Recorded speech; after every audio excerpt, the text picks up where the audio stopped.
देश संविधान से चलेगा, संविधान ने आजादी दे रखी है। हाँ तो देश संविधान से ही चलाएंगे, देश संविधान से ही चलाएंगे, इसीलिए तुमसे वंदे मातरम गवाएंगे। कह रहे हिंदुओं से दब के थोड़ी रहेंगे जो तो हम कब कह रहे हैं कि हमसे दब कर रहो, हम कब कह रहे हैं कि हमसे दब कर रहो, लेकिन अगर दब कर नहीं रहोगे तो चढ़कर भी नहीं रहोगे, कायदे में रहोगे तो फायदे में रहोगे। हम थोड़े अल्लाहू अकबर बोलेंगे, हम वंदे मातरम बिल्कुल बोलो, बिल्कुल बोलो।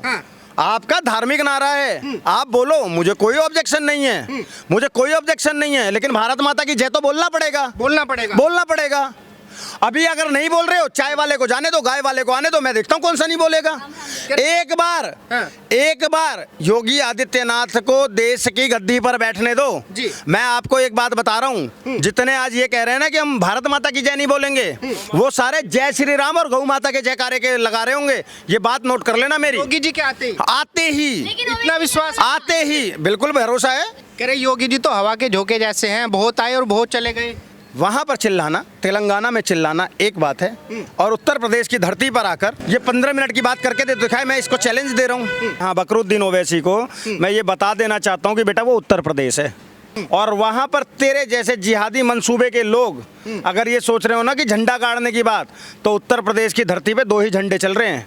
पहला हमारे देश का तिरंगा और दूसरा हमारे सनातन का भगवा ध्वज, उसके अलावा तीसरा कोई ध्वज नहीं फहराया जाएगा वहाँ पे, समझ गया? तो कायदे में रहेगा, फायदे में रहेगा, नहीं तो इलाज इतना बखूबी होगा ना कि जो तो 15 मिनट कहता है, यूपी वाले 15 सेकंड में निपटा देते हैं।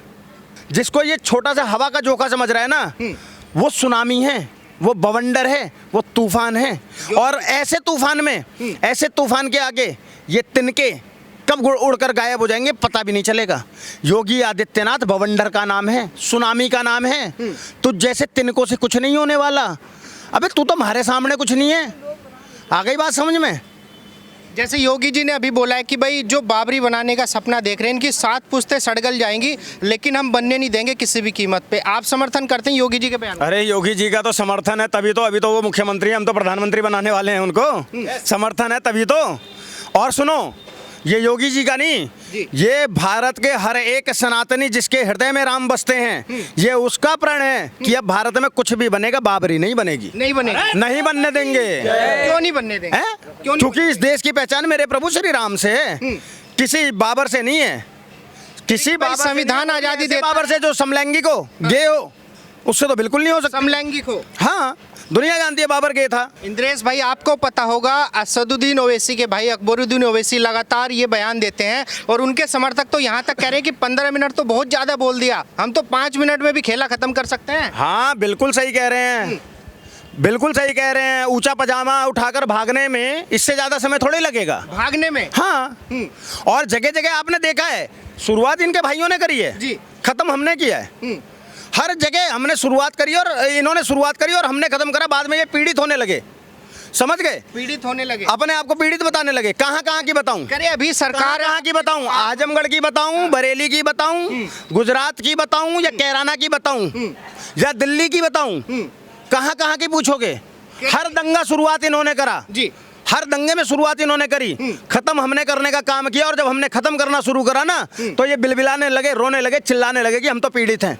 तो हम बार बार कहते हैं जी, हमें मत छेड़ो, हम शांति से, अमन से देश के अंदर में रहना चाहते हैं और देश की तरक्की में अपनी सहभागिता देना चाहते हैं, लेकिन हमें बार बार उंगली करोगे तो मैं बता दूं, हम बीच में से फाड़ने का काम करते हैं और जानते हैं और करेंगे। अरे अभी हिंदूवादियों की सरकार है, योगी जी को देखो, मुसलमानों की दाढ़ी और टोपी देखकर 4 डंडे फालतू लगवा रहे हैं मुसलमानों। देखो यार, ये तो इन लोगों ने जबरदस्ती का एक नैरेटिव दे रखा है।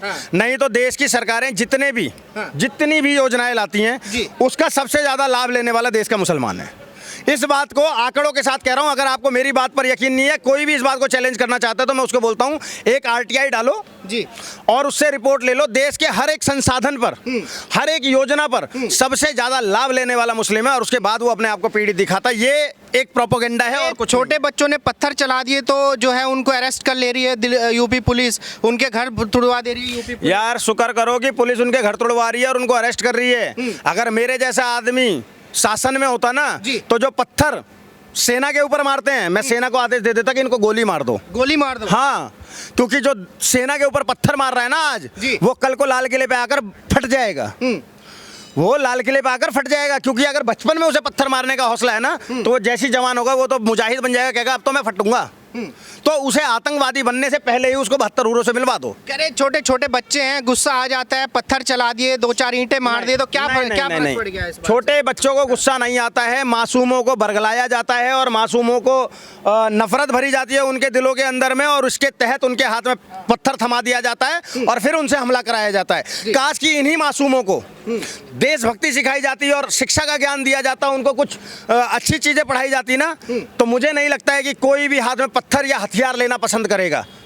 समझ गए? लेकिन उन बच्चों को पहले से ही ऐसी तालीम दे दी जाती है, उनके हाथ में पत्थर पकड़ा दिए जाते हैं, उनको पैसे पकड़ा दिए जाते हैं और उनको एक तरीके से ट्रेनिंग दे दी जाती है कि पहले पत्थरबाजी करो, फिर हथगोले फेंकना और फिर आतंकवादी बन जाना। समझ गए? तो ये इस मंशा को अब खत्म करने के लिए आवश्यकता है कि देश के अंदर में तमाम मदरसे बैन हो। मेरा आखिरी सवाल आपसे ये होगा, जैसे हिंदू बोल रहे हैं कि भारत माता की जय, वंदे मातरम, राष्ट्रगान भी गा रहे हैं, खड़े भी हो रहे हैं, लेकिन मुसलमान हमेशा ये सवाल करते हैं कि भाई वंदे मातरम बोलना कोई देशभक्ति का सर्टिफिकेट थोड़ी है कि देशभक्ति का सर्टिफिकेट उसी से मिलेगा। देखो, जब देश की संसद में खड़ा होकर एक बकरे की दाढ़ी वाला जय फिलिस्तीन बोल सकता है जी, तो उसको वंदे मातरम बोलने में क्या प्रॉब्लम है? और अगर उसके बाद उसको वंदे मातरम बोलने में प्रॉब्लम है और वो जय फिलिस्तीन बोल रहा है, वो भारत माता की जय बोलने में प्रॉब्लम है, तो मुझे सिर्फ उसके देशभक्ति पर शक नहीं है, मुझे पूरा डाउट है कि वो मादरे वतन का गद्दार है। गद्दार है?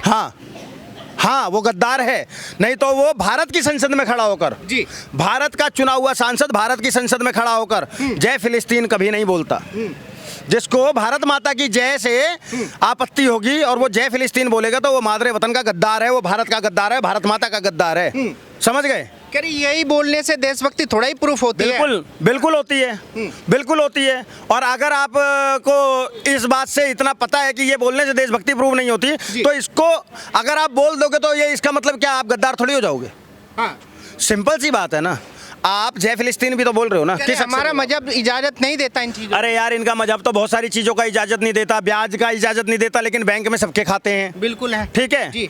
इनका मजहब चलचित्र देखने की इजाजत नहीं देता, हाँ। लेकिन टीवी पे आकर बकैतियां करते हैं।